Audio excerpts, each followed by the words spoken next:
ലേവ്യപുസ്തകം അദ്ധ്യായം 1. യഹോവ സമാഗമനകൂടാരത്തിൽവച്ച് മോശെയെ വിളിച്ച് അവനോട് അരുളിച്ചെയ്തത്, നീ യിസ്രായേൽ മക്കളോട് സംസാരിച്ച് അവരോട് പറയേണ്ടത് എന്തെന്നാൽ, നിങ്ങളിൽ ആരെങ്കിലും യഹോവയ്ക്ക് വഴിപാട് കൊണ്ടുവരുന്നു എങ്കിൽ കന്നുകാലികളോ ആടുകളോ ആയ മൃഗങ്ങളെ വഴിപാട് കൊണ്ടുവരണം.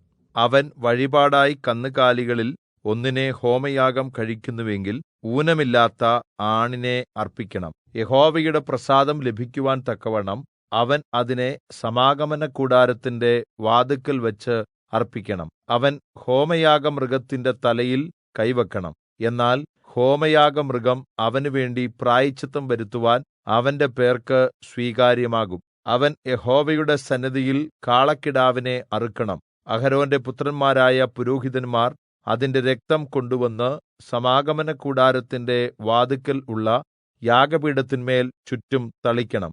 അവൻ ഹോമയാഗമൃഗത്തെ തോലുരിച്ച് കഷണം കഷണമായി മുറിക്കണം. പുരോഹിതനായ അഹരോന്റെ പുത്രന്മാർ യാഗപീഠത്തിന്മേൽ വിറക് അടുക്കി തീ കത്തിക്കണം. പിന്നെ അഹരോന്റെ പുത്രന്മാരായ പുരോഹിതന്മാർ കഷണങ്ങളും തലയും കൊഴുപ്പും യാഗപീഠത്തിൽ തീയുടെ മേലുള്ള വിറകിന്മീതെ അടുക്കിവെക്കണം. അതിന്റെ കുടലും കാലും അവൻ വെള്ളത്തിൽ കഴുകണം. പുരോഹിതൻ സകലവും യാഗപീഠത്തിന്മേൽ ഹോമയാഗമായി ദഹിപ്പിക്കണം. അത് യഹോവയ്ക്ക് സൗരഭ്യവാസനയായ ദഹനയാഗം.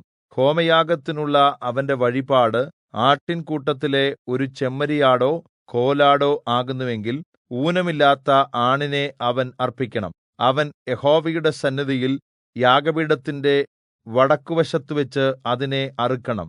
അഹരോന്റെ പുത്രന്മാരായ പുരോഹിതന്മാർ അതിന്റെ രക്തം യാഗപീഠത്തിന്മേൽ ചുറ്റും തളിക്കണം. അവൻ അതിനെ തലയോടും മേദസ്സോടും കൂടി കഷണം കഷണമായി മുറിക്കണം. പുരോഹിതൻ അവയെ യാഗപീഠത്തിൽ തീയുടെ മേലുള്ള വിറകിന്മീതെ അടുക്കിവെക്കണം. കുടലും കാലും അവൻ വെള്ളത്തിൽ കഴുകണം. പുരോഹിതൻ സകലവും കൊണ്ടുവന്നു ഹോമയാഗമായി യഹോവയ്ക്ക് സൗരഭ്യവാസനയുള്ള ദഹനയാഗമായി യാഗപീഠത്തിന്മേൽ ദഹിപ്പിക്കണം. യഹോവയ്ക്ക് അവന്റെ വഴിപാട് പറവജാതിയിൽ ഒന്നിനെക്കൊണ്ടുള്ള ഹോമയാഗമാകുന്നു എങ്കിൽ അവൻ കുറുപ്രാവിനെയോ പ്രാവിൻ കുഞ്ഞിനെയോ വഴിപാടായി അർപ്പിക്കണം. പുരോഹിതൻ അതിനെ യാഗപീഠത്തിന്റെ അടുക്കൽ കൊണ്ടുവന്ന് തല പിരിച്ചു പറിച്ച് യാഗപീഠത്തിന്മേൽ ദഹിപ്പിക്കണം. അതിന്റെ രക്തം യാഗപീഠത്തിന്റെ വശത്ത് പിഴിഞ്ഞുകളയണം. അതിന്റെ ആമാശയം അകത്തുചെന്ന ഭക്ഷണത്തോടുകൂടി പറിച്ചെടുത്ത് യാഗപീഠത്തിന്റെ അരികിൽ കിഴക്കുവശത്ത് ചാരമിടുന്ന സ്ഥലത്ത് ഇടണം. അതിനെ രണ്ടാക്കാതെ ചിറകോടുകൂടി പിളർക്കണം. പുരോഹിതൻ അതിനെ യാഗപീഠത്തിൽ തീയുടെ മേലുള്ള വിറകിന്മീതെ ദഹിപ്പിക്കണം. അത് ഹോമയാഗമായി യഹോവയ്ക്ക് സൗരഭ്യവാസനയായ ദഹനയാഗം.